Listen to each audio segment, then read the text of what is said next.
What's up, everyone? It's Tachi back with another episode of Be More. Yeah, I'm really excited, like Kermit the Frog, because we haven't done this in a minute, but we are back and in full effect. Can you believe that it is almost the second half of 2022? That's right. We're almost in June, people. Can you believe that people are still making the same awful video and live stream mistakes that they made at the beginning of the year? That's right, they are. But if I'm going to talk about you, I have to help you. And so we are dedicating this video to what we're not going to do with video and live stream in the second half of 2022. Or as they like to say here in Florida, what we're not finna do in the second half of 2022. You know what? Just come, be more with me right now. Close the doors, walk across the corridor. We got something to show you. Media is our repertoire. Okay, so I said this video is going to be about what we won't continue to do into the second half of the year and forever, if you ask me. So, what we're not going to do in this second half of the year is MTV style intros and bumpers with lackluster subsequent video. What do I mean by that? You're watching a great YouTube video. Yeah, YouTube, I'm talking to you. Love you, but I'm talking to you. You're watching a great YouTube video and it has this wonderful intro, maybe one that they made up themselves or that an editor did for them, or maybe they used a template inside Adobe Premiere or Final Cut. That's totally okay too. But you have this slick intro, and then here comes the lackluster video after it with lack of sound, echoey sound, videos being blown out. It just is a disappointment. So you want to keep that high expectation. Look, if you're going to bring it in the intro, you better bring it in the main video. So what you want to do is make sure there is not a stark difference between a professional look to your intro and your outro, and then your main video is meh, blah. So a couple of things you could do with that. Keep your intro really short and don't use videos that are not you, that you didn't shoot, because then that sets someone, if you use videos that were shot, stock video, for example, that were shot on a really high-end camera, and then here comes you with your camera that may not be as high end, there's a difference and it's a letdown. So think about maybe not using any video in your intro. If you have a camera that you want to level up, think about not using video in the intro, just maybe kind of an animated intro. It could just be a slide with words on it that has some animation that moves in and out, and then it's you. That way you're not setting up your audience for something that is going to be a big disappointment later. And that doesn't mean that your video is not good. It just means that the quality doesn't match, and it should be the same across the board. Also, maybe just take some video out of some scenes out of what you've already shot to add to the video. That way, there's no big difference between what is shot or what you shot and what the intro looks like. So use the video that you have shot, that you already have. Stay away from stock footage, or you can stay away from video altogether. And you can also use images, moving images, and animate those.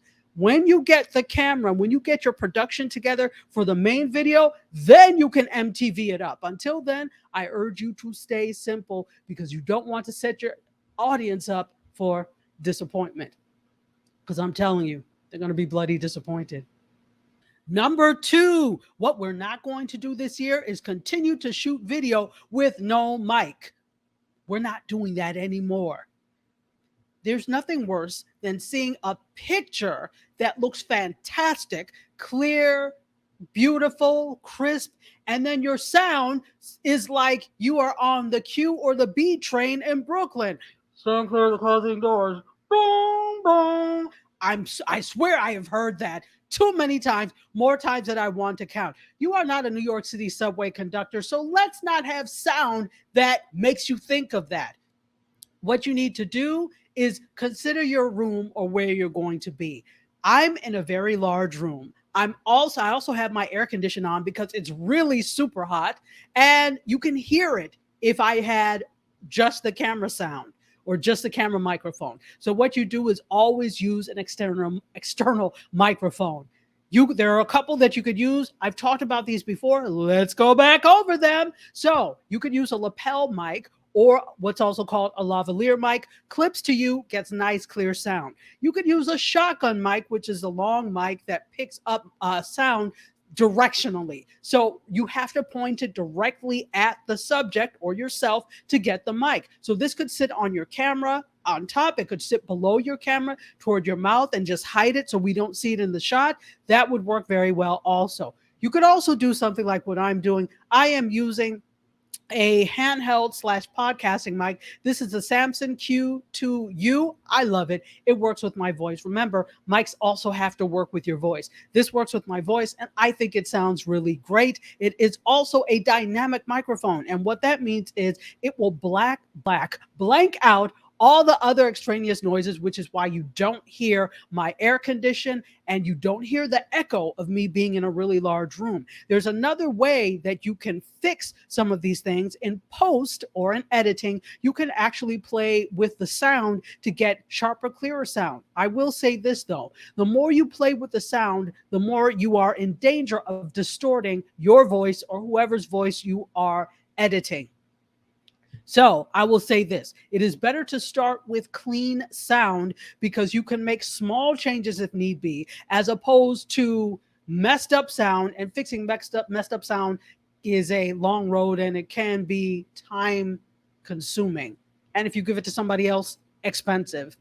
Number 3, what we're going to stop doing this year is rambling with no clear point to your video. Now, sometimes you have videos there are a lot of vloggers on YouTube, for example, even on Instagram, where you're just there to have a conversation with the audience, and it could be an anything goes video. And that's okay if that's the expectation. But if you actually have a topic and I'm struggling to figure out what your topic is, that's a problem. A big problem. So ways to stop from rambling is to make sure that you have an outline or a list of what you want to talk about so that it keeps you on track. That doesn't mean you have to stay married to that list. You can veer off to the left or right, but always make sure you bring yourself back to the center by looking down at your list. Notes are okay. I look at my notes all the time, or at the very least, review your notes at the beginning so that you can stay on track and keep your audience with you. Because if you ramble, you risk losing your audience for that video because people come because of you. And again, if you're rambling and that's the type of videos you do, then hey, you've already set up your audience to expect that. But if you are trying to bring in new audiences, getting people to like and subscribe, it probably is not going to happen if you're rambling and giving dissertations about beautiful nothings. Use a list, use an outline, stay on track. So we're not going to continue to ramble this year, the rest of this year. Number 4. It's 4, right? Yeah, number 4. What we're not going to do for the rest of this year is dark video or blown out video. We don't want blown out light and we don't want lighting that is too dark. Number 5. You all know that I have a hate affair. That's right, I said it. Hate affair with ring lights. I can't stand ring lights. They give light, but they give the most unprofessional light ever. I can see the ring in your eyes and in your irises and in your glasses. So you have to think about if you're trying to level. Remember, this is called Be More. I'm trying to help you be better with video. I always do say start where you are. So if that's what you have, that's fine. Remember, I said you have to raise it. You have to put it someplace where you're not going to look at it, because what causes that ring is where it is visible in your line of sight. So you have to take the ring light out of your line of sight. If you have 45 degrees on either side, or raise it above your head and tilt down so that you're not looking at it. You can't look at it. So if you're going to do that and spend the money on a ring light, why not just buy proper LED panel lights? You know, that is my thing, and that's what I love. Soft boxes will even work as well if that's what you can start with. They have LED soft boxes. So think about that. You want softer light as opposed to harsh light, right? It depends on what you're doing, to be honest. But let's do away with ring lights. Start with where you are. But when you can, get yourself some LED panel lights, because have you thought about whenever you go to a professional studio, if you've ever been to a new studio, do you see any ring lights? No, because they don't use them.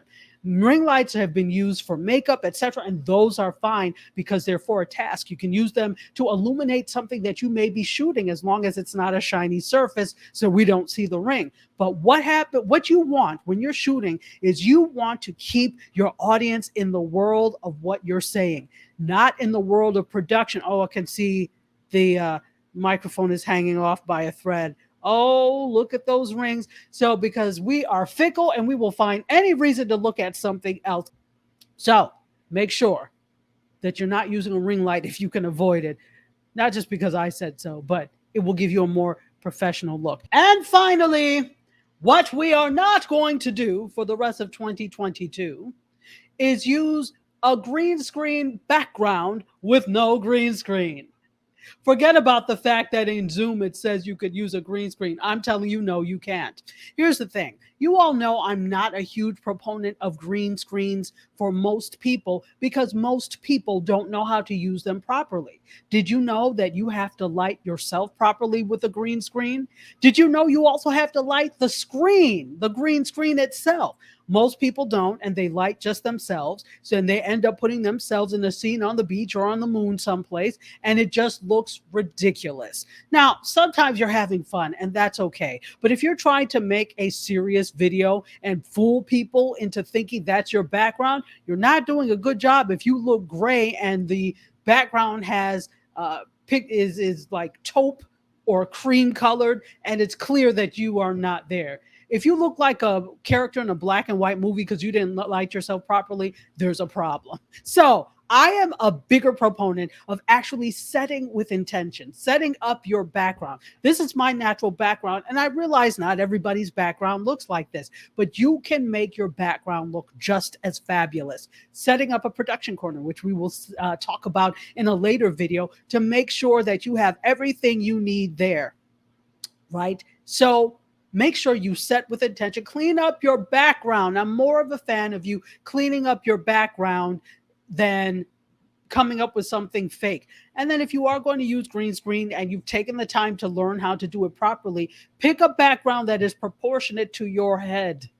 Can you not look like Mr. Potato Head and then everything in the background looks like the Smurfs? Small? No, let's do proportion as well. You see why it's just better to use your own background? There's a lot you have to think about to keep it natural. So what I want you to do is to use a natural background. But if you have to use a green screen background, make sure you have a green screen. That's about it. So I hope you enjoyed my list of the things we're not going to continue to do into the rest of 2022, because I really do want you to get better with your live stream and video. It has been almost 3 years now, going on 3 years of this pandemic era. There's no reason that we should still be making the kind of mistakes we are, but as long as I see them, I'm going to call them out and help you through them. All right, well, I hope you enjoyed. Come back next time where I'm going to talk more about how to be more with your live stream and video. Cheers.